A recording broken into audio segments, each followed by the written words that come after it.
You sneaky video guys, you're so creative. Yeah. Is that the best you've got these days? My niece had this going, I guess, and I'm trying to. I'm not a cat. Likely story.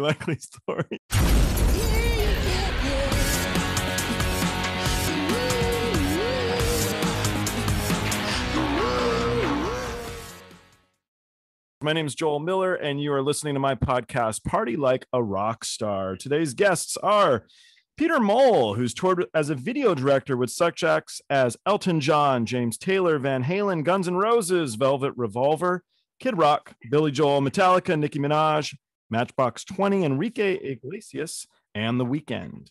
While working at G Matter, Peter created King of the Roadies, a gritty docu-soap about the Guns N' Roses touring crew. He's also shot a Willie Nelson documentary called King of Luck, directed by Billy Bob Thornton. Rob McShane is a concert tour video director and engineer with 25 years of experience in designing and producing live video presentations for Green Day, Jack White, Korn, Lady Gaga, Elton John, the Jonas Brothers, Guns N' Roses, Foo Fighters, Motley Crue, and Blink 182. My third guest I brought on just in case we get a little bit boring. I knew he could cover for us and keep us back on the interesting point. My joke here is actually not pertinent because what it was that Bill Callison runs Big Rock Productions. I found that rather a coincidence because my friend Corey used to work for a company called Big Cock Productions, but he works in another industry. I'm in Los Angeles. The joke is that Bill never worked for such a company called Big Rock Productions and has no idea what I'm talking about. So I made a mistaken identity, but I'm saying the joke anyway because I thought it was funny. Basically. Bill has a degree from San Diego State University in television production design. Bill, you'll have to let us know how they plan to change the shape of televisions these days. I find that interesting. I know we've gone from round TVs to square TVs to TVs on stands, flat TVs. I'd love to know how we're going to change the production design of televisions from here on out. Bill has been the video director for Leonard Cohen, Alan Jackson, Fall Out Boy, Paramour, Taylor Swift, and Janet Jackson. When you guys were kids, were you more music guys or more film guys? Both. You were. I'd say both, but I'd say more music for me. I was more of a music guy. I love music, but then I was exposed to a class called media in like sixth grade, and they had a little SEG, a special effects generator, and it had a little fader bar, and I got in there and against the wall, and a little black and white monitors. I get in there and I started punching buttons. And there was a teacher there that put me in the media club. I got Michael Grace wrote Poltergeist, Whole World, Marked for Death, and Michael's coming on the show in a couple days. And I want to ask him how the feeling you get when they put music to the film. First, he's a writer, so you've written the script, then they make it. The casting process must be really cool.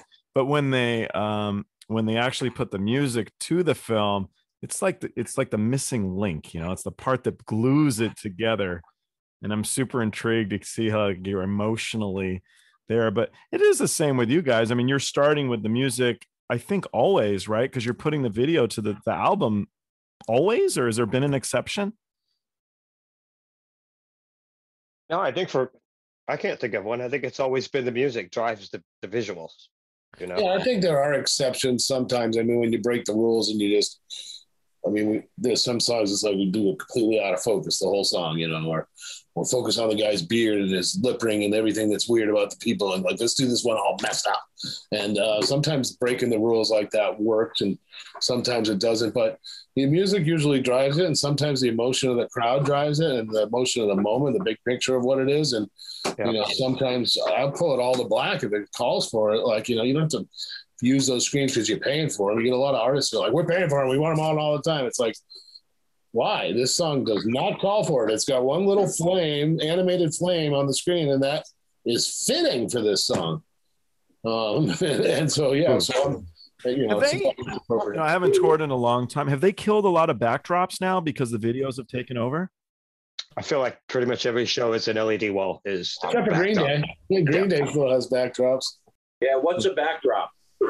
Yeah, that's where I felt like things were going when I was finishing up. It just, You guys had all these little ants basically building these walls, man, and they were big.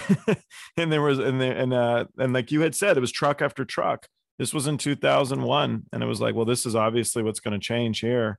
But when you're sitting there at the crowd and you see that big wall, you're kind of like, oh, that's pretty cool. That's pretty cool.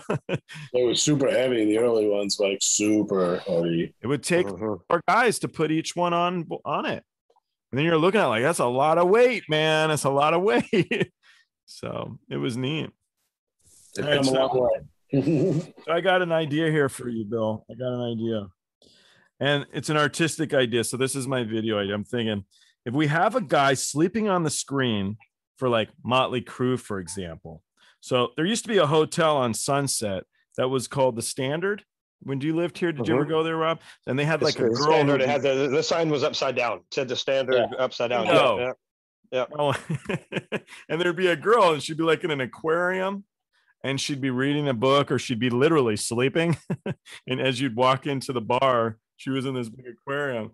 I was thinking we could put like an ugly roadie like Maxie Williams inside of the aquarium, and we could run it at a Taylor Swift concert on the screen. People would run. Parents would take their kids and run. They would run. It's a bad idea. Maxie Williams. I think you might be able to get away with it one time. One time's good enough. Yeah. Actually, do you guys do any of that? So like the last show, you play the jokes on all the other bands and stuff. With the video, would it be easy to do, or there's so much programming that it's not that easy to switch up the media? It's so easy, and there's been moments so where they can't get us any last minute submissions. If anything before an hour before the show, it's that easy. So I've got no problem in 30 seconds coming up with a slide with your cell phone number on it. Yes. Call this guy. We might already have it for a good time. Yeah. The Big Cock production guy or whatever it was. Yeah. It's great. Yeah, if somebody shows up with a picture of Pete in a diaper, I'm throwing it on the screen, man. Well, we did that. We Brian Adams had a party for us at the Point Depot in Dublin. It was an old bus depot or train depot, beautiful old stone building. And after it was called Christmas in July, and they had fancy dress, which was costumes and everything, and caterers did it up. I remember Brad Pitt was there. It was backstage, and it was an open bar. And we found our dear friend Toby Vogel, our projectionist, on the way to the gig the next day. We were in a taxi cab, and Terry Brennan and I looked out, and he was being arrested by the police. He was sleeping in a doorway at some apartment building, and he had Dublin 96 written on his chest that these two Irish lasses had left him with. And so when he came into the gig, there's his picture on the screen from the night before at the party.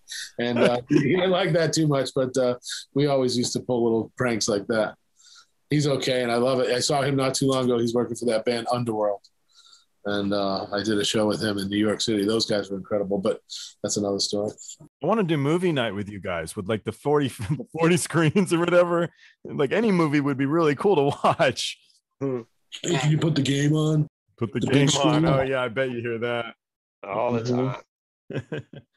So, Peter, so I love Billy Bob Thornton. I think he's such a versatile actor, and good dude. I think he's the man. So I've never actually heard his band play. I know he has one, but when you were doing your documentary with him, how fucking cool is it working with Billy Bob Thornton with Willie Nelson? I mean, it's kind of a neat combination. Oh yeah, it was awesome. Tom Mayhew, I owe it to him. He was the tour manager at the time for the Boxmasters, and they were opening up for Willie Nelson, and I ended up introducing Tom to Red Ted from Ted Chilowitz from Red Camera, who ended up in turn getting us the 5 cameras to shoot they were early Reds to shoot the documentary, and went to the ranch in Luck, Texas a couple times. And I remember Billy Bob had got like Ray Benson and Kiki Friedman and Shelby Lynn and Owen and Luke Wilson and Woody Harrelson and all these people together at Woody's ranch. And we just filmed them playing cards and hanging out, and they were all smoking weed and just telling old stories. And then all of a sudden they'd break into like song, and like This all takes place at Willie's Ranch, which is a whole Western set. And they have this post office and the bank and the saloon. And when he that's like, those are permanent structures at his ranch. Yeah. So they made Red-Headed Stranger years ago. And I guess he said, you can do the set at my property as long as they're all working buildings. The legend says that.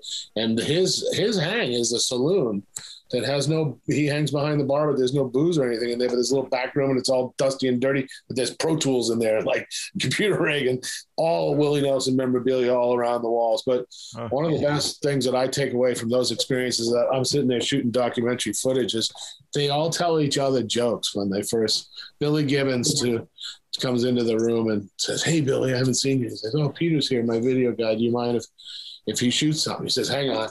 He puts on his glasses and his hat. He says, "Okay, I'm ready." And he said, a woman walks into a library and she says to the librarian, "I'd like a cheeseburger, a large fry, and a Coke." The librarian says, "But ma'am, you're in a library." She says, "Oh, I'll have a cheeseburger, a large fry, and a Coke." And they start laughing, and that's how they break the ice. And same thing when Billy Bob went down with his band to Willie Nelson. They sat there, and I'm very privy, and I'm done rolling. I got all the footage I need, but I just keep going because I'm listening to these stories. You can't, I mean, I'm pinching myself for those moments. Oh, they're great moments because you're capturing it, but the other side is you're hanging out and listening to it, and you're stoked that you're there, and then because you were a roadie, you can keep up with them drinking. And can I tell you something? 10 years later, fast forward to a couple of years ago only, and Todd LePere from Solotech has me go down to do Farm Aid, and it's my job to run video signal into, because I was the solo tech at that gig, and I was to do monitors, and I was supposed to run a feed to Willie's bus and to Neil Young's bus. So I'm waiting for Willie to get off, and it's 15 years since I've been down on the ranch. And he walks out and he's like, "Hey, and how are you?" Like, I'm like, "Do you remember me?" He's like, and I think he really did. It's just a sweet guy. And it's moments like that, man, I can't believe I'm even around this shit. Yeah, it's super neat. I mean, it's those little things, man. It's those, if you guys tour with Rigger Dan, anybody here back in the day, Rigger Dan? Oh, yes. Hell yeah. Rigger Dan. Yeah, absolutely. He was a cameraman for me on Guns N' Roses. So I was a big Rigger Dan fan. And so it was my birthday the other day, and I was going through a box. My brother-in-law was here. We were hanging a mirror. And I found in my box, it was the piece of rope that Dan gave me to learn how to do my knots, right? And I still can't tie my fucking knots. But I smiled, man. I was so happy to find this piece of rope. And his mom actually on the Facebook, she wrote, "Oh, wow, that's really great to hear." And it made me feel really good. But Cheers. Yeah, man. Cheers to Rigger Dan and all the other roadies that have gone by the wayside. Too many too soon. Too soon, exactly. Yeah, well, that's what I was talking about the other day. It's been a little tough for everybody. I mean, no work and no money makes it a little bit difficult. There's a lot of stress involved. A lot of what I'm trying to do here is give people a little bit of laughter, and then everybody will be back to work soon, and get going on the life's short. So even if you make it 100 years, it's not a long time. So to keep it all going, but yeah, the roadie salute. So it's good. Yeah. Red cup. All right. So I have an idea for you guys. All right. So if we were going to do a music video, and it would be for that roadie song by that singer guy who did the song with Phoebe Cates getting out of the swimming pool. That Jackson song, that Jackson Brown song I'm referring to about the roadies. The loadout. Yeah. How would you make a video better than Phoebe Cates getting naked out of the pool for us roadies? I wouldn't even try, man. You're a pro. You're a pro, Bill. Oh, you know what? Yeah, I would probably try. I would. I don't know. I would maybe light it better. You would light it better. Yeah. So I can watch somebody else work. Yeah. Like someone else can work, and I could just. You know what I would do? I would probably rehearse it over and over and over and over and over again. Yeah. I know what I would do. I would replace Phoebe Cates with Joey McIntyre from New Kids on the Block, and I'd find Chad McClymans and make him be the cameraman when he came out to do that part. Yeah, on the spur of the moment, folks. That's good. You take the fifth, Rob? Are you talking about the moment under the stage on the New Kids there? No, I'm talking about the song that he did, Joey McIntyre did when he had no shirt on and Chad was his cameraman. He's like, "Where's he?" Yes. Oh, yeah. Walk on and treat I made of you know the moment I'm talking about in the dressing room where Corey and where they went to the dressing room in their lingerie and did their little thing. Oh, Corey! Yes. We have that video. Yes. We have a lot of dirt on some of these guys here, Joel. We can easily pull a video of embarrassing moments. I mean, Chris Roberts, I've got him dancing around the stage in a tutu on something. But I know I have the Sweet Dreams one. I would be careful there, Pete. You're going down a slippery slope if you want to start pulling that video. Trouble, man. They're going to raid your house. Yeah. You guys know who Batty is? Batty's a roadie. He toured with Iron Maiden for lots of years. He worked with Lemmy. And I had him on the other day, and he's got tons and tons of VHS tapes of stuff. He said he's got like closet full of all the Alice Cooper, mostly Alice Cooper. I think he said just tons of it. But there's a lot of neat footage. I'm like, you have to transfer it. But I don't think he understood what that meant. I don't think he transfer to what. And he's like, well, I watch the videos sometimes. I'm like, don't watch them anymore. You got to transfer it and then watch them to your heart's desire, my friend. They have all tracking problems. I can only imagine. He said that they brought on tour that big ass VHS thing, and they were just having fun with it. It wasn't for any other reason. But you want to do a fun documentary. Can you imagine if it's all this early Lemmy stuff? I mean, that would be really neat, man. Yeah. It'd be really neat. I can remember bumping into him at a few festivals in Europe when we were with like Loaded and Guns N' Roses guys and backstage, Lemmy and Motorhead guys and crazy stuff, man. Yeah, I used to see him all the time. He'd be on Sunset hanging out, and he was always very nice, very easy, and he'd sing the Beatles. He did a lot of Beatles covers with Dizzy, with Hookers and Blow. He'd get up there and sing some stuff, and to be honest, it was an awesome way to grow up, man. It was great. We would party there all night long. Poor Slim Jim. We drank so much beer, and I don't know if I paid for it all, to be perfectly honest. It was a good time. So are you guys gearing up for anything right now? I know there's some country acts getting going and stuff. Are you guys? Yeah, there's stuff brewing. I have a full-time job with H&X Technologies, and we're noticing a huge uptick in requests for gear and stuff going on. So, and then I know that I've been getting some calls for things down the road in the late summer and stuff like that. That'd be cool. So, I personally haven't been doing anything. I mean, I've been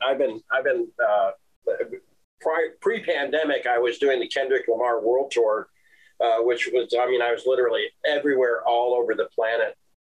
Doing that, but then the pandemic hit, and I've been mostly just laying around binge watching Netflix with my wife. And I'm reevaluating. I mean, when it's time to step back in. I mean, the industry is slowly starting to come back. So I'm actually thinking about maybe hitting Pete up, see if maybe I can get him and Greg give me a job at H&X Technologies. So, but I'll help him with his resume, Pete. Yeah, help me with my resume. Give him a hand. We're actually working on a little project coming up here. So but I mean, things are starting to trickle back in, which is it's positive. I mean, I know there's a couple of country acts that are going back out, which typically they're the first one to dip their toes in the water. So there's some country acts coming back out. I think it's probably going to still be a while before we see the big, huge, giant shows come back again. The 30 truck, 35 truck shows come back again. But it's not improbable. And we just got to start, we just got to start, trickling ourselves back in, weaning ourselves back into the industry. I mean, it's, we want to keep everybody safe, but by the same token, we all want to get back to work, man. And we all want to get back to doing what we do and making things happen for those fans that come out to see our work. So. Many people have gone too. So I know, we were looking for some techs not too long ago for an event in LA. Of course, it was last minute, but we were having a little trouble. People have moved on to other gigs for the moment. So those that are going to come back from those old new gigs will come back, I hope, when something, strong comes in. But there's definitely a depleted workforce in the industry. at the moment. People have to survive. Yeah.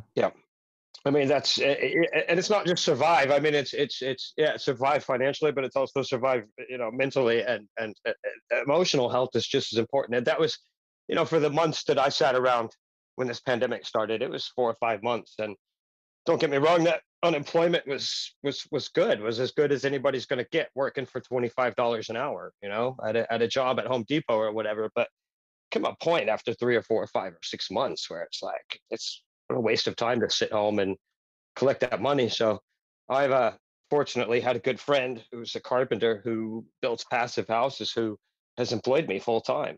And in the last 6 months, we started building 2 houses 6 months ago. And in the next 3-4 weeks, we're going to be done with both of them. So for me, it wasn't about the paycheck for doing that, but it was more about the knowledge that I've learned, but what I've learned how to do in 6 months. When I do finally finish this, when I do finally retire, I want to build my own house, and I've learned how to do it. So, that's cool. That's really cool. Yeah, it was a good transition. Keeps me physically healthy, keeps me mentally healthy, and almost pays the bills. So it's cool. You learned a trade, and you taught me about passive houses. I didn't know anything about them, and now I know. You got to suck the air out of the house, and it'll heat itself, right? That's all right? It just sucks the air out of the house. No, it's funny. It's just, that was the end of your story. Is the blow test or whatever it's called? Yeah, the blower door. Yeah, blower door. So, do you think, Pete, you're doing this documentary? You were working on The King of the Roadies, a gritty docu-soap about the Guns N' Roses touring crew. Where are we at? I don't know. Is it? Oh, no, that's on the show. I love Guns N' Roses. That's been shelved years ago. That was a reality show that we shopped twice. We had some really big interest. Simmons Family Jewels on A&E was the #1 show at the time, and they wanted a sister show to that. Was there any love story between two? No, that's what you need. No, well, a little Band-Aid. No, there was all kinds of hijinks going on that tour, and we had more fun than ever. We worked our butts off, but it was a real bond of a group of guys and gals like I've never experienced, and it was great. I thought it was great television. It was great stories happening every day.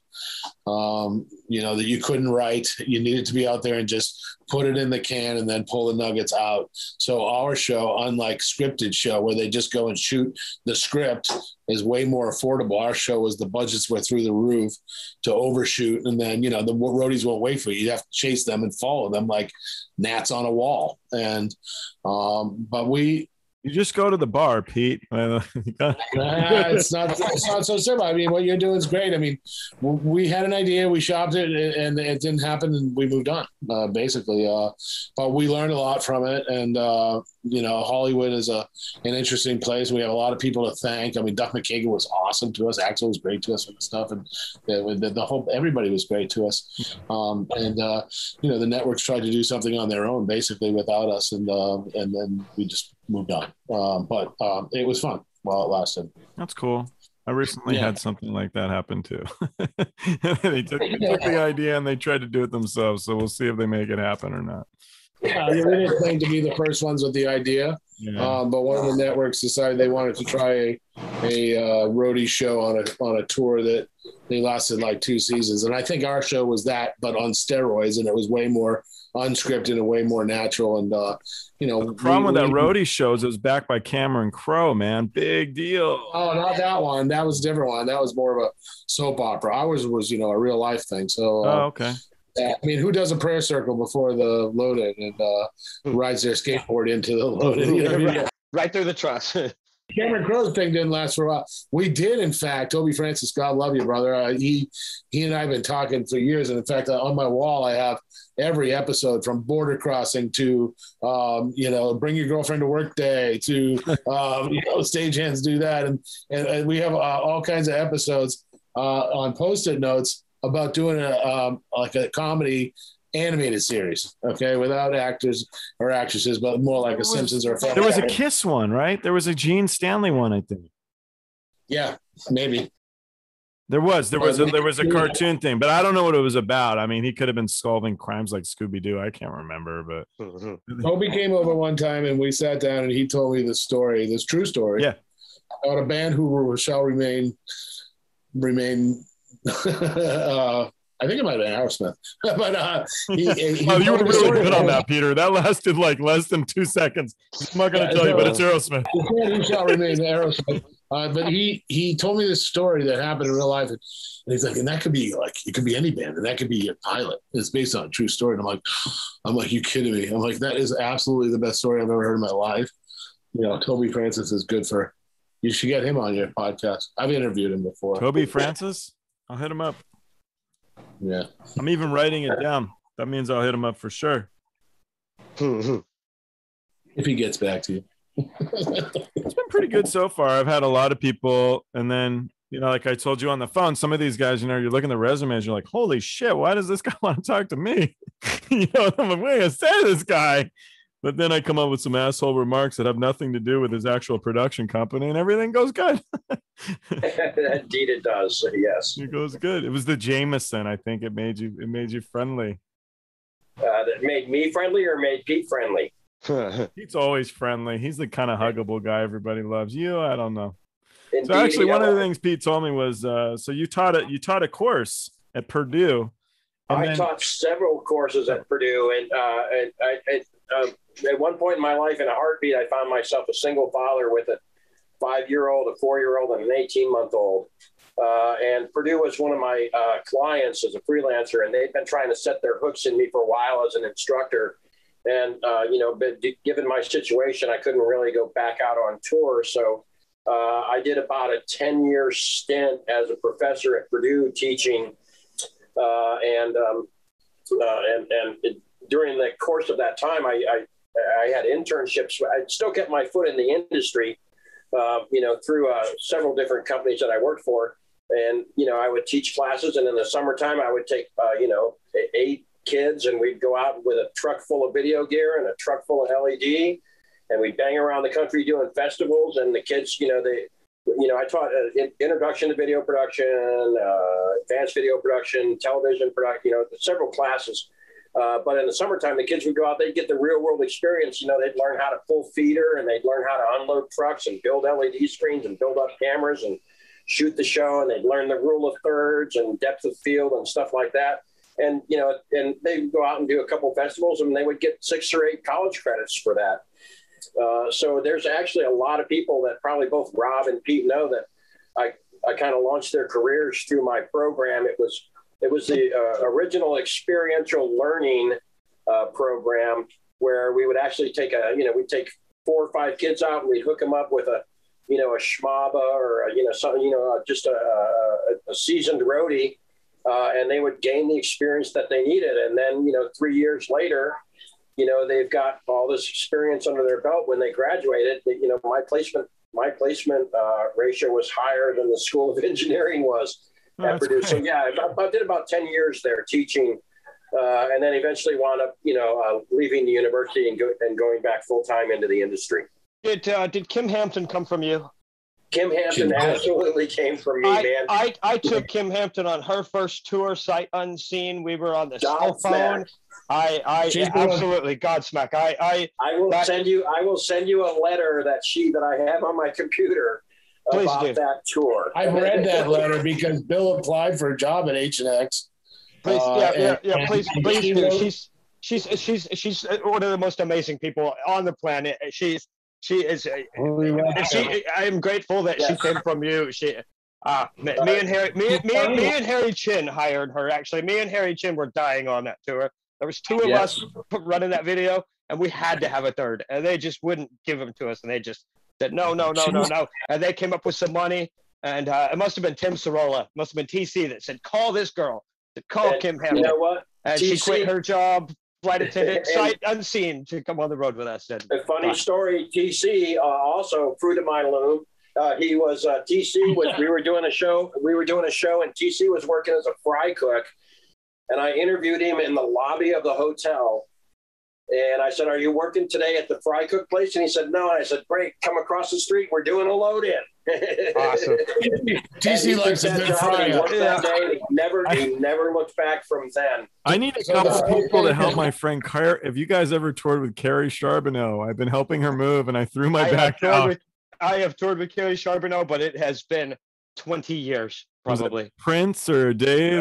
It was Primus, and it was in 1999. Primus. We did the Millennium in San Francisco. All her Primus crap is in my garage right now. If you got a guy, Bill, to help me move poor Carrie across the country, man. If you can hold off until next week, Pete and I will be in LA. We'll help you move. I think we actually got most of it, but I was talking to Takumi last night, and I was telling Takumi to come and give me a hand getting Carrie moved. But I think we're good. I think we're good. All right. Well, Pete and I will be in LA on Sunday. So our van says Dicks in the Hat's moving. Dicks in the Hat's moving. I got my hat. But hey, let me say, Kim Hampton, back to Kim Hampton for a minute.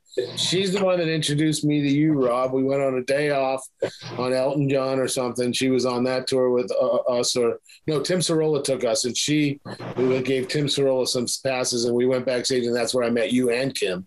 And then the same day it was on Korn. It was on Korn, yes. Yeah, I kept her, but I that's not really the way I meant that, but I held on to her for as long as I possibly could. And I knew that the more we did, she was going to get snatched by somebody. And then I think it was like Billy Joel, Elton John. She came out with us. I'm sorry. It was Bruce Springsteen. It was Bruce Springsteen that she got taken away. And I called and I said, come back on Korn. And she said, nope, I got a better offer. So and she did Bruce Springsteen with Legs and all those guys out on Springsteen forever. She's Elton John's crew chief, hopefully for the last run. That's the last time I saw her. I went and I did 6 weeks on Elton. Not last year because nobody did anything last year, but in 2019. I love that girl. You worked with John Mann. Yeah, the percussion player. So John was my first episode on here because he. It's with Peter from Bad Religion and John. And I guess the guys in Bad Religion were massive Elton John fans. So we were kids and we all wanted to be Metallica. But when we weren't listening to Metallica, we listened to Elton John. And he wasn't kidding. They talked for 3 hours and then they called each other afterwards. But Pete wants to get John to give him drumming lessons. So it was very cool. It was really neat. Good people. That's what it all comes down to. Good people. What are you guys doing in LA? What are you coming here for? We have some business. My office is in Irvine, so I'm out there quite a bit, and we have some upcoming projects that we need to go do a site survey. We should meet up and talk shit about Rob. Please do. Next week. We know Rob haunts there. Usually he's around. We used to all meet at in Burbank at Media City there in Holiday Inn. We do. God, do you remember Cat and the Fiddle? Yeah. That's a good spot. Totally good spot. Actually, I went down Sunset the other night. It was totally different. Everything's different than what I remember. It's been years since I've been down there. I lived in Hollywood blow you away. About 6 years, and that was enough for me. A little bit drastically different than Maine. Well, yeah, we did LA for 6 and New York for 7 and settled on Maine. Good choice. We get out there enough when things are rolling. We're out there in the cities, and that's why I live in Cape Cod, because this is where I like to live and come home to. And Rob, and I know Bill lives in between two cornfields. He'll tell you in Indiana. I do, but I go to LA for the legal weed. Oh yeah. No, not that's really. That's a different podcast. Right. No, it's not. Yeah, that's a Joe Rogan podcast. Sorry, I forgot where I was. Joe Rogan podcast. I don't know that guy. He's in Barstool Sports. So you guys could do one more tour. What's the first that comes to mind that was your favorite tour, your most impactful tour, the one that's you? Jack White, 2018. Wow. It broke every rule. It was the greatest thing I've ever done. There was never a set list. The songs changed every night. It was we punted every show every night. There was, and that's what he wanted. He wanted every show to be different. He watched all that video content and the rehearsals. Watched every song worth of content, and when it was all said and done, he's like, "That was great. I don't ever want to see those songs again." So it was, that was it. No set list. We got to wear suit and tie every night. I say got to. I say got to rather than had to, because we were the best dressed crew. It was good, man. Never have I been on a tour where we had a wardrobe person for the crew. You know, that was cool. So they fitted you and everything? Well, no, we fitted ourselves, but yeah, I mean, cool. So you wore a full suit every night. Every night, suit and tie every night. It's a good hour where we all went. Would you get in trouble if you took your tie off, or nah, nobody did, or who knows? No, yeah, you'd probably get in a little bit of trouble, but nobody. It didn't matter. There were very few people who complained about it. Put it that way. I'm going to jump in here. And go with Leonard Cohen because, again, just like Rob, he said, we had a wardrobe person that took care of the crew, because everybody on Leonard Cohen, first of all, we all had hats, which is where I developed my affection for the pork pie. But Leonard Cohen was entirely 100% IMAG. There was absolutely no content whatsoever. So the entire show was 100% IMAG. And the musicians that he had were unbelievable. I mean, he had like the best, a guitar player from some little town in Bolivia, and a Russian fiddle player, and the best backup vocalist. And, Leonard Cohen is an icon. I mean, he's done so many things and so many songs. And I was lucky enough to do the last tour that he ever did before he passed on. But I mean, it was just nothing but pure video straight through. And, I would do every show, and every night I would record every night. And then I would go and I would watch the show 5, 6, 7, 8, 10 times before the next night. And I would find, those little points where I could improve and those little fills that I could put in. And I mean, that's just the quality. A lot of times for us, what drives us is the quality of the music and the talent of the musician. And I think in my mind, I've done a lot of things. I've done, the Pope and Dalai Lama and stuff like that. But musically, Leonard Cohen was probably one of the best musicians that I've ever worked with, and one of the best talented people that I've ever worked with. And the music was just all over the map, man. And so, I mean, that was probably my best tour ever. Pretty cool. Peter, New Kids on the Block. Yeah, for sure, right? Danny Wood. Danny Wood, there's 10 minutes until the Danny Wood video. I used to announce the countdown. There's 4 minutes to the Danny Wood video. And that became a thing on that tour. Yeah. Musically, and as a person and as an infectious voice, James Taylor tours were always something. That was my first concert I ever went to with my sister. And I was like 1976 or 8, and he played at Harvard Stadium, and I was like 10 or 12 years old. And she took me down there on the bus, and it was him and his brother Livingston playing there, and that was something. But having worked with him in the summertime, he's got the All-Star Band. Their discography is incredible. He enjoys songwriting and the story. What I enjoy is the story before the song, about how the song was conceived and how he wrote it. And it's always kind of out there and quirky like him.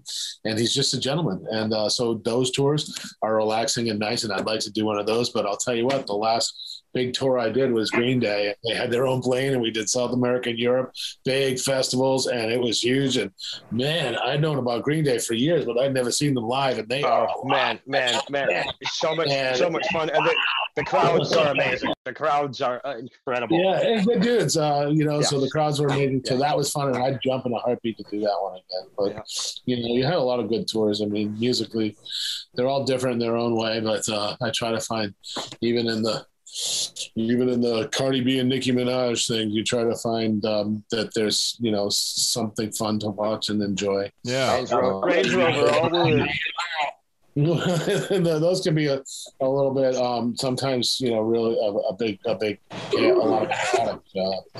lot of stuff going on in shows like that. So also fun to as a video guy to keep up with the action no matter what it is. Yeah. So my I was trying to put I had an idea, we put this podcast together.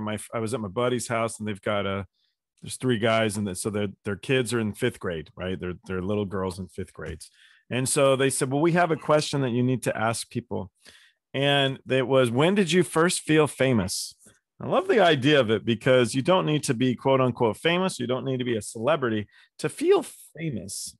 And what would each of you say was the first time where you felt famous? Or, if that's an odd question to you, successcve, something was good, something extreme. I'm gonna jump right out here and say that I've done a lot of shows for a lot of people, but I was very fortunate to do a series of speaking shows with Nelson Mandela. Oh man! And one of my jobs was to sit with him in a little pop-up tent, stage right before he went on stage. And I would spend 10 or 15 minutes a night before every show sitting with him right before he went on stage. And I'm not going to say that I felt that I was famous, but that was there's been very few times, and I've done presidents, I've done popes, but there's been very few times, maybe the Dalai Lama and the Pope and a few others, but there's been very few times when I felt like I was in the presence of greatness. And when I did Nelson Mandela, that was when probably the closest I ever felt to famous, only because I felt like I was sitting next to famous.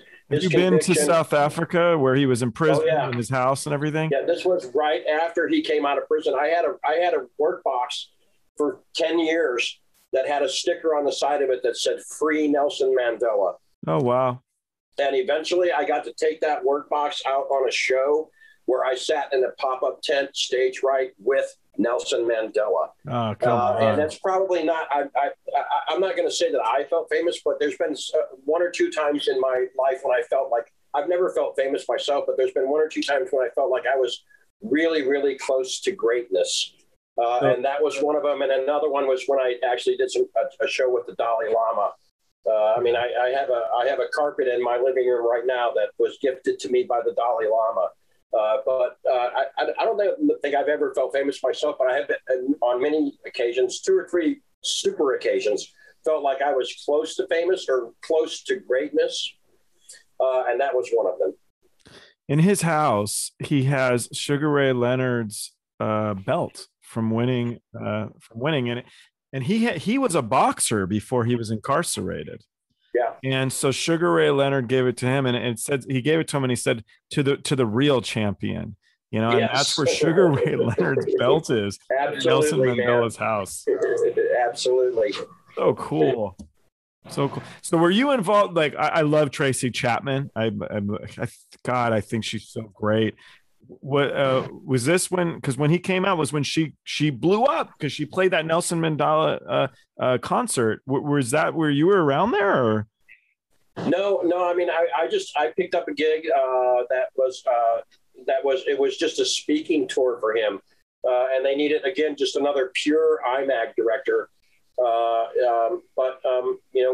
When I got the job, I lobbied for being the guy that mic'd him up before he went on stage. So I was like, I'm cutting the video show, but I want to be the guy who puts his belt pack on, his body pack on, so I got to, put his body pack on every night and sit in the little pop-up tent and talk with him for 10 minutes or 15 minutes every night before he went on. Oh man, so much wisdom, so much salt of the earth, so much, just so much human kindness from the guy. And everything that he went through. But I mean, he told me that every day that he was incarcerated, he would wake up and write a poem. He would write it in his head, but every day he would wake up and write a poem. Sometimes just 4 or 5 lines, but that was one of the things that he did that got him through. So, I mean, it's just, one of those moments in our industry, and we've all had them. Rob's had them, Pete's had them. We've had all those moments in our industry where we actually felt like this is what, this shit that we do is really cool. Yeah, it is. This is one of them. And this is one of the things that is the ultimate coolness in my life. And I will remember this for the rest of my life. And I am so happy to have had the opportunity to be in this position to do this job. That's amazing stuff, Bill. That is as cool as it. Yeah. Yeah, man. Yeah. Do you guys even want? What would you? Okay. Yeah, I don't even know where to follow that. What the hell, Bill? I'm sorry. Please, Bill. Can't step on Nelson, man. We were hanging out with Tommy Lee one day, and you're like, yeah. It's going to take a lot of 8 balls to get over Nelson. I went to see Rob and Motley Crue the day that Tommy Lee didn't play. I was going to say, it's pretty funny that you just said Tommy Lee, because talking about Nelson Mandela and feeling famous, and all I'm thinking about was I was working for Gwen Stefani, and we went to do our first show, and it was at that theater in Las Vegas, brand new theater, some years ago at the Pearl at the Palms or something maybe, and we went to do like the opening show in there, and we had just started our tour, and the production didn't know us all that well. And we were trying to make everything perfect and being on our best behavior. And we happened to be running video at front of house that day because there was nowhere in a backstage to put it. And it was myself and Mike Tangden. And halfway through the show, on some slow Gwen Stefani song, Tommy Lee jumped over the rail into front of house, put his arms around both myself and Mike in the middle of the show while we're trying to be on our best behavior and do a beautiful show at this thing. And started saying, "Hey, can I push the buttons? Can I pick the cameras? Can I push the buttons?" What's this one do? Yeah. It was like, meanwhile, everyone in the crowd's looking at us like, "What the fuck's going on here? Who's these guys?" Like, yeah. So that's one of my mini Tommy Lee stories. I'm trying to bring him on this show. So I got a guy who wants to come on the show. He's called he's called the Sperminator. He has 80 children via artificial insemination. He's been all over the TV. And I want to bring Tommy Lee on to be, with my stupid little intros to be like, so, I thought you were the Sperminator, but no. I've got the guy that the media's labeled the Sperminator. 80 kids, man. He was just on Dr. Phil. But New York's trying to shut him down because he's not. Is he following us? Is he what? Is he following our episode? No, I don't have him booked yet. I've asked quite a few people. Nobody wants to go on with him. So I'll figure it out. You want to go on with him, Pete? No, thanks. No good. 80's enough.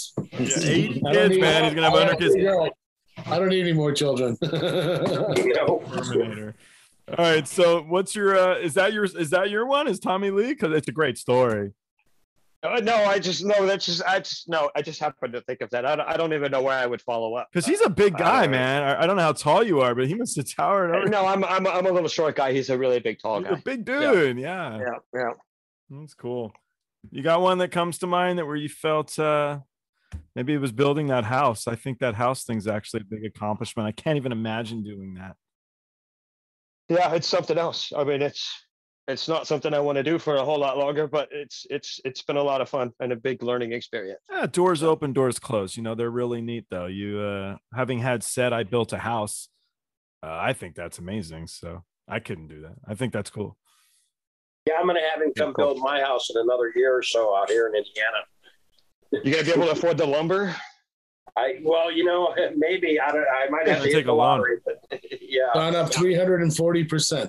Oh, it's ridiculous. A sheet of plywood's like $72 right now. It's okay because I have about 5 trash bags worth of gasoline that I can cash in. Cool. Touche, man. What about you, Peter? What's your time to shine? When was your? Oh, I don't think I ever really feel famous because we work for famous people, and it's really not a thing I'm care to be. But fame, I have definitely felt near greatness at times. I mean, did a Michael Jackson tour for 2 years, and spent most of the night on stage with him. Some of the show was just me and him running around, and I have his Jehovah's Witness books. Yeah, for who he was, that was greatness as a performer. And where my world on that tour was, I was a cameraman back then and handheld on stage, and where my base was stage left where the guest chairs were at, and it was always somebody special. So we had Johnny Cochran up there one night dancing at the end of the show. We had Alex Al, right? Alex Al played with him. No? Al Moffat. Was that who it was? It was Alex Al. Maybe I'm wrong. Anyway, sorry, I'm interrupting your story if I'm totally no, and then but I'd love to see. We had Princess Stephanie, Prince Hasim, the boxer, and George Lucas one night. Every night it was somebody different in the VIP seats, these folding chairs on stage right next to my cable wrap. So I would always try to talk to them or at least acknowledge them or welcome them to the show. It was fun for me to see that. And super neat. Yeah, I remember. Do you guys know Ron Kroom? Don't know. Ron, no, Ron. He's a lighting guy, right? Lighting guy did. Ron's done Eagles. He did Poison with me and Carrie actually, and then he worked at LSD, turned at PRG. He was with PRG for years, and so he went to the Neverland Ranch to do something. I'm not sure. And when he passed, there's a theater on the ranch where he would practice, and in the middle of the theater floor, there was a divot in the floor because of him practicing dancing for hour after hour after hour. So they cut that out of the floor and they gave it to his family after. And I love that. I love that. I love Michael Jackson. So it's a great story. But yeah, I have his Jehovah's Witness books here. I'm a memorabilia dealer, so I have a lot of random things. But the Jehovah's Witness, and they're all doodled. He's got doodles all over. So it's kind of cool. That's a great story, man. That's a great story. Well, thank you guys. I really appreciate you taking the time. You can still drink, Bill. It's all right. you quickly put it back. We're all right. We'll wait for you. We'll wait for you. I'm waiting on Pete. I haven't seen Pete take his shot at Jameson yet. So. I don't have anything. You lied to our friend Bill. Dude, what did you talk about with the Dalai Lama, man? Well, I mean, the Dalai Lama was, Purdue University is a fairly sizable university, and he was making 3 or 4 stops in the Midwest, and he just happened to one of the places that he was coming was to Purdue University, and there's Purdue is like kind of like an Ivy League school. I mean, they're pretty big. Okay. So he was doing. He came here. They were giving him an award that was called the Sagamore of the Wabash, which is a very prominent award in the Midwest. And he was here. He came here, and I was fortunate enough to be the video director for the show. And I got to meet him. And one of the things was he asked me. We had a really quick chit chat before the show. And he said, I don't really like all these lights, with the lighting that we had to have for the cameras. And I was like, well, we kind of have to have them. And he said, it's okay. And he reached around behind his robe and whipped out a red visor that matched his robe and put the red visor on and pulled it down over his eyes and said, I do this. And I was like, awesome. So, and Dalai Lama's a techie. Yeah, he's a bit of a techie. His next job's going to be at Best Buy. He's going to be one of the crew guys. Yeah, he's got a solution for everything. But again, one of those moments. That was good, P. Yeah, it's just one of those moments where and we spend a lot of time. I've been on the loading dock and had Steven Tyler hand me his little dog because he got in an argument with his girlfriend. It's like, yeah, take care of the dog. What am I going to do with this little dog? I've had sandwiches bigger than this dog, So, but there's been only a few times where I really felt like I was lucky to be alive and lucky to be in the industry that I'm in, and that was one of them, man, with the Dalai Lama. Oh, that's amazing. All right, with the Pope, we got to ask about the Pope. It'd be unfair to not talk about that. What did you talk about with the Pope? The Pope was, I think, maybe 2003 or maybe 2008. I mean, he was doing a show in Yankee Stadium, and at the time I was working for Peach Big TV. Mm-hmm. And what I did was I went in and did what was called the Concert of Hope. So there were several acts. There was Harry Connick and Jose Feliciano, which, by the way, when I was introduced to Jose Feliciano, they introduced me. He stuck his hand out for me to shake his hand. I reached over and shook his hand, and I said, "Nice to meet you. By the way, just so you know, I've never looked better." So, that was a fairly big show, and I remember I had students from Purdue that went out and did that show. Actually, one of my students, Pete knows him, Zach Clevenger, was the Steadicam operator and used our Purdue Steadicam to follow the Pope all the way around the infield on that. Somebody asked me on that show was like, are you nervous doing this show? You've got 300 million Catholics watching this worldwide. And I was like, well, the switcher doesn't know that I have 300 million Catholics, and the camera doesn't know that I have 3 million Catholics. So why should I be concerned? So I'm just going to cut the same show that I normally would. But it was a 3-hour concert that followed a papal mass. And interestingly enough, I actually went to the Archdiocese in New York and was trained on how a Catholic mass happened so that I would know the right places to shoot and the right camera shots to take. Again, this goes back to me saying, as directors, we need to study our product and know what it is that we're doing and what it is that we're shooting. Next time you can hire me to be your AD, because I was an altar boy in the 70s in Boston when they were growing up, and it's Oreos Nabisco, Honey Nut Cheerio. Only time I ever went to a Catholic mass, and that's the first thing I thought was that it was going to take 50 rehearsals until I get all this. It's insane. Yeah.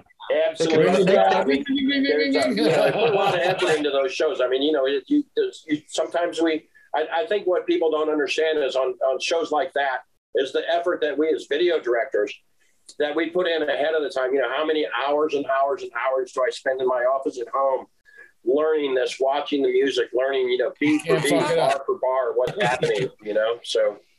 You don't want to fuck it up because everybody sees it. No, and I make meticulous notes, and then I get out on the show and I throw the notes away because I don't have time to look at them. Even worse when you're like in South America and you have to direct in Spanish because you don't have time to translate to Spanish. You just have to think in Spanish. You gotta do that. Right. Links. About all I know is pan right, pan left. Yeah. Yeah.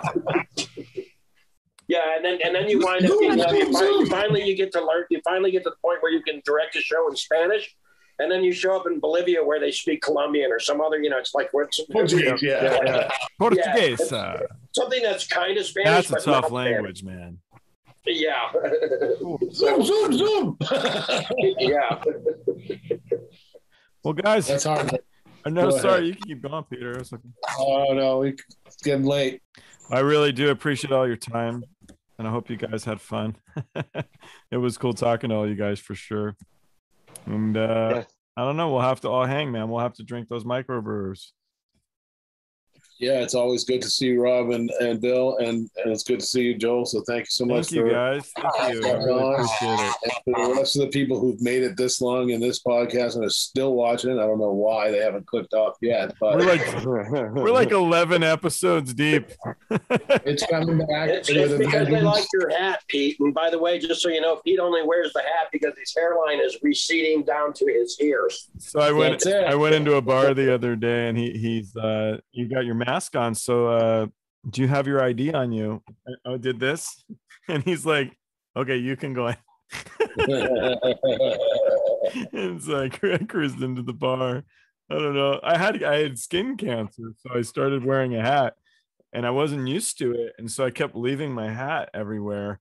So I went through a hell of a lot of hats, but now I go everywhere in my hat. I like it, but I like these ones. I like these. I think these are cool. You got to get an original Boston Scally cap. My friend Dave Russo, a comedian from Boston, I'll hook you up with one. I'm all about it. I'll wear it. I'd love to give it a try. Yeah. This was Jack White attire right here. The hat was required, and they said no baseball caps. This was the closest we could do. So. That's pretty cool. I like that idea. I mean, I remember Third Eye Blind had their own full wardrobe. They'd have all blue, and they had a cargo pants and a blue shirt that said Third Eye Blind. They all wore it.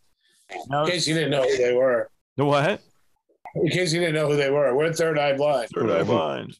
Yeah. So, I remember that. And then actually, so I think if I'm right, so Scott's, we didn't talk about Scott Weiland. So Scott's wife had dated this singer Third Eye Blind for 5 minutes, so they don't really get along too good.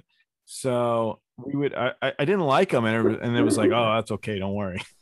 But I don't know, random one. Guys, thanks. Thank you, Joel. The last bit out. So I don't think there was anything. Do you guys have anything that you said you think was? I didn't have any comments about anything that the editor might want to cut out. Is there anything that you said that you think might be dumb? I'm saying no.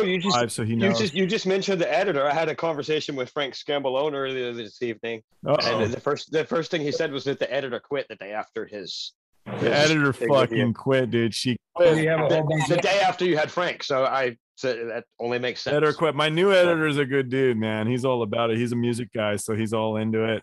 So he's okay. So do you know Misty Roberts? The what? You know Misty Roberts? Misty Roberts? Yeah, she's a production coordinator, tour manager. She has a podcast. What's it called? Misty and Ike, and they're doing really well with it. And she's an awesome gal. I met her on Metallica. Then she came with Enrique Iglesias and Drake Taylor.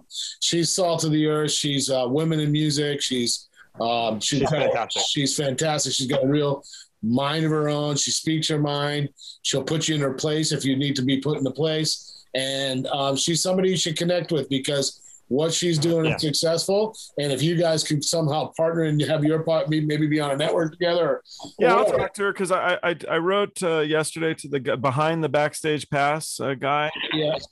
Vince Edwards. Vince, thanks. So he didn't respond, but he like thumbed up everything. So. I think he's in Orlando area. I think he's down there in Florida. I don't know, but he just I've seen him interviewing a few people, and I have a few interviews like Toby Francis and stuff. We sat down with him in our studio here and did a bunch of stuff and some cool stuff. What's her name? Misty Roberts. Yes. Misty Roberts, yeah. Misty and Ike. You can look up. Misty and Ike ruined the internet, I think. What's the name of it? She's interviewing the roadies, or she's just talking to whoever? Or no, they have like a kind of a general pop culture kind of podcast. They talk about like one subject will be about James Bond movies or something. She's just out there. She's zany. She's smart. She's I love to talk because I did like 100 interviews for my book, and to be honest, they were fun. Some of them you're talking to some guy and like his neighbor. There's nobody watching, but they were nice people, and I enjoyed. I had one I didn't like. She said, some guy in the background said that Sharon Osbourne was a stupid fucking cunt. And I'm like, oh, I'm out. Yeah. That was the only one I didn't like. I was like, nah, I'm done. We can all say that about somebody, but we usually don't. The problem was they said it with vindictiveness that I didn't like, and you don't know her. Cutting room floor. I'm out. You can joke around, and she would toss the shit back in your face. But there was vindictiveness that I bowed out. So it was the only one out of all of them that I didn't like. And then I would say the same thing about Taylor Swift's mom. Yeah, she's tough. Because that was why I left the tour. John Fogerty's wife. Yeah, no, I've heard. I'll third that one then. John Fogerty's wife? Yeah. Julie Fogerty? Yeah. Hairdresser? So, Joel, I do have one quick note for your editor. At the top of the show, you mentioned a reference to me graduating from a school I did not graduate from. So, okay, San Diego University? Yeah, you want to cut put that. it in big graphics and say, Bill did not graduate from SDS. No! He is not a college graduate. No, I'm a street guy, man. I'm a street director, street engineer. Street engineer. So, Greg, we'll change that up. He says, what's the difference between Bill Elliott and David Elliott and Bill Callison? I said, David Elliott's a bench engineer. Bill Callison's a street engineer. He'll MacGyver it. Yeah. And he'll make it work. And then you'll say, how did you do that? Whatever it takes to make the show happen, man. You got to make the show happen, buddy. I've been having a lot of fun with them. It's been random. And then like the roadie inputs, because I only toured for a few years. And so everybody's saying, I'm in. It's been really cool, man. Everybody wants to talk. So yeah, I'm glad I had you two knuckleheads to do it with me because I kind of choke up when I'm on my own, and it's good to have you two knuckleheads and to share the screen with you. What are you drinking, Rob? What's your beer?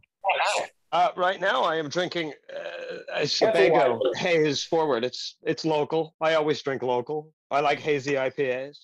I like hazy IPAs, dude. I'm still going to drive home, so I only had one little shot. Oh, you're still at work? Yeah, I'm at my office. It's 7 miles from my house. I have my own space, My real office for H&X is in Irvine, California.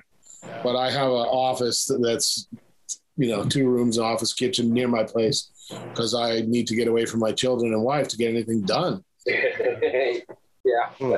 I always drink local too. It's just I usually have to go to Belfast to get it. So yeah, that was it. That guy Batty, he started listing me English beers that I need to be drinking, and I'm like, I drink Old Speckled Hen, man. And he's kind of like, that is a good one. I got this place called Institution, and I love their beer. I love it. But you have in California, we have Made West, we have Modern Times, which might be, I don't know, is that out by you, Rob? Like Modern Times is here. Modern Times is good. Yeah. Oh, fantastic. It's good. Yep. So I don't know, for a beer drinker now, it's just an absolute luxury, man. I love it. Anyway. All right. Well, Joel, I want to take a minute to thank you for putting me back together with Rob. Yeah, man. It's been a while. Yes, it's been a minute, man. And, you know, we have a connection with Lee Griffin that goes way back. And I'm sure he knows that, you know. And Harry Chin.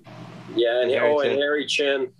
Phil, Rob got Harry Chin. Harry Chin is right there above my beer glass right now. Is he? Oh my God! On a mountain in Alaska. Oh my God, buddy! On a mountain in Alaska. Were you there on tour? Or did you go to hang out? No, we were there on tour. We finished a tour in Anchorage, and when you finish a tour somewhere cool, you don't go home when you're supposed to. Oh, So we spent a week in Anchorage. This was my best friend in the world. He passed away a year and a few months ago. Pre-pandemic. I'm glad that Harry was not around to see the pandemic. And we all worked with him. Thanks to Rob, we had all at times. In fact, the last time I worked with him was with you, Bill, on the Pop Screen Actors Guild Awards or whatever. Oh yeah, it was. he showed up with it. Remember, he showed up with a box of popsicles that were melting, and he was walking around trying to get everybody to eat a popsicle because they were melting. He was like, "We got to eat these popsicles." You want a popsicle? Yeah. Everybody, you want a popsicle? You want a popsicle? It's like, yeah. Yep, that's Chin. You want a burger? You want some chicken? Yeah. You want some chips? You want a popsicle? Yep. God-loving man, you know, and here's to all those that we've lost over the years. But you know, I mean, and Harry, Rob, great to get back with you, buddy, and think about people like Harry Chin and you know all those. So, do you guys have any Rigger Dan stories? Because his mom's now watching. I don't know. Anything fun? He was one of my favorite people. I made a movie and I dedicated it to Dan. My dad, who had last time I saw Dan was probably on Ozfest in '99, I think. Just before he died, you know, he was on our Guns N' Roses tour and he was our rigger. Yeah. And he ran a camera for us at front of house, and I ran a camera at front of house during that particular run. It was prior to my directing days.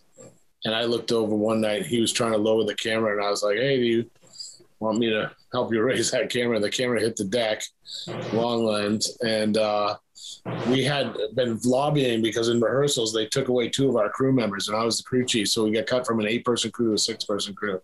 And I'd been lobbying for 2 months to get that extra person on the crew because we needed them. And the day that person showed up was the day after the camera fell. And you know what? Rigger Dan went to his grave pissed at me thinking that I replaced him because the camera broke, and it had absolutely nothing to do with it. Oh. So I feel badly, but he was a good egg. He was a good guy. He was bugging me. He was building a house. He built this house out by me, and he kept bugging me to go look at the house, and I didn't go. Yeah, we don't have to tell that story on the podcast. You can take that one up, right? Whatever you want. Yeah. I mean, I don't know.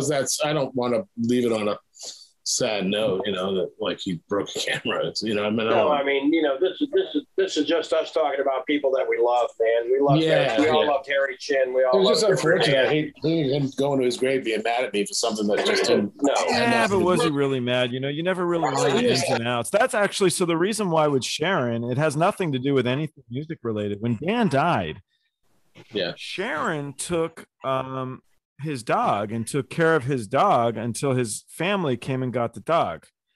That's cool shit. And I don't everything else doesn't matter in my whole life. He took care of the dog.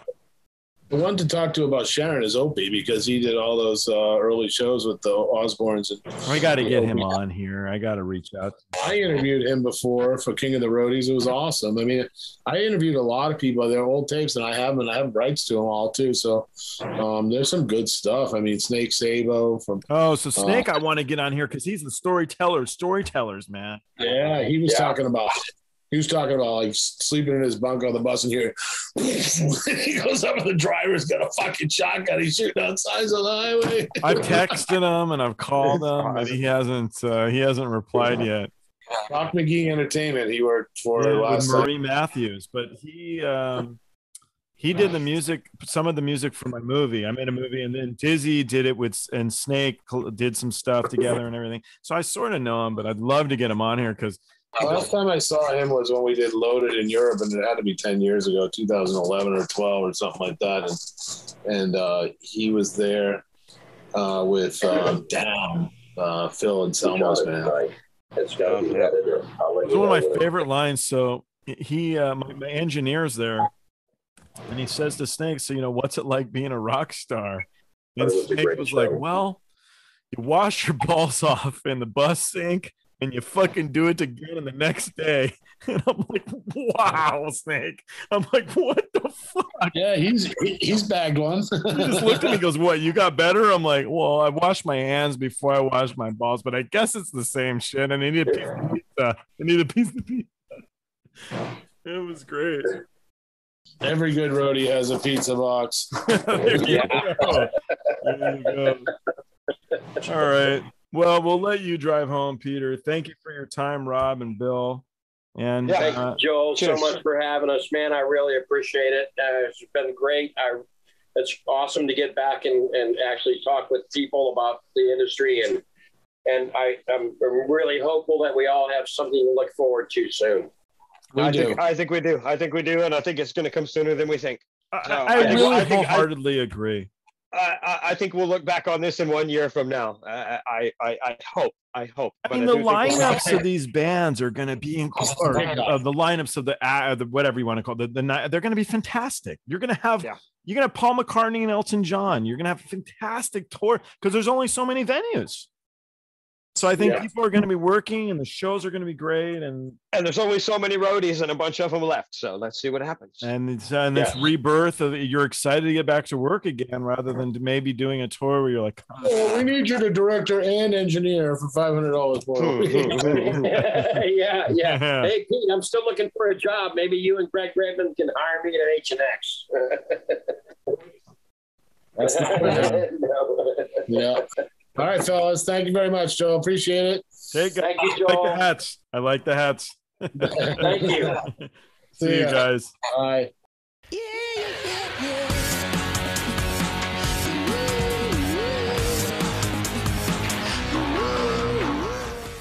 Thanks for watching Party Like a Rockstar podcast. If you're not already subscribed to the Facebook or YouTube channels, sign up. If you're on Twitter, Instagram, or TikTok, the handle is @PartyOfStars. Thanks. We'll see you next time.